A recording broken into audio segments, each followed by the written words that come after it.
گویا پرنس صاحب کہ آپ فرما رہے ہیں کہ کوئی بھی شخص کوئی بھی جو اس میں فریق ہے وہ اپنی کوئی رائے دے سکتا ہے، مگر آپ کی خواہش یہ ہے کہ یہ ٹیبل پہ رکھ دی جائے، انکلوڈنگ یہ تجویز بھی کہ نیا آرمی چیف نئی الیکٹڈ گورنمنٹ جو ہے وہ اپوائنٹ کرے، اور اس طرح کے جو دوسرے معاملے ہیں، اور ایک جگہ پہ بیٹھ کے یہ سیاسی قوتیں اور یہ تمام لیڈرشپ، تمام اسٹیک ہولڈرز ان تمام سوالوں کے جواب ڈھونڈنے تو زیادہ بہتر ہوگا۔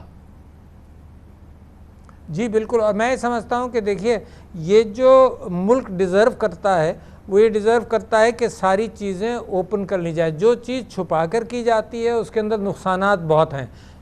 اسی حوالے سے جب چیزیں جو میں نے آپ سے عرض کیا اور آپ نے بھی جو رکھا کہ اس کے اوپر سیاستدانوں کے درمیان، اسٹیک ہولڈرز کے درمیان ایک اچھی کمیونیکیشن کے ساتھ ایک مثبت فیصلہ، یونائٹڈ فیصلہ ہو سکتا ہے، اور مجھے پوری امید ہے، مجھے پورا کانفیڈنس ہے انشاءاللہ کہ ہم اس کرائسس اور اس بحران سے نکلیں گے۔ تو لہٰذا میں خوشخبری بھی سمجھتا ہوں کہ حالات اس نہج پر آ گئے کہ سب لوگوں کو یہ احساس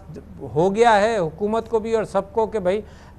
اکیلے اور الگ الگ کام کر کے یہ پاکستان کی مضبوط، پاکستان سروائیو تو کرے گا تا قیامت، مگر مضبوطی کا انحصار اس بات پر ہے کہ ہم کتنا یکجہتی کے ساتھ اور کتنا اچھے انداز سے، اچھی سوچ کے ساتھ پروگریس کرتے ہیں۔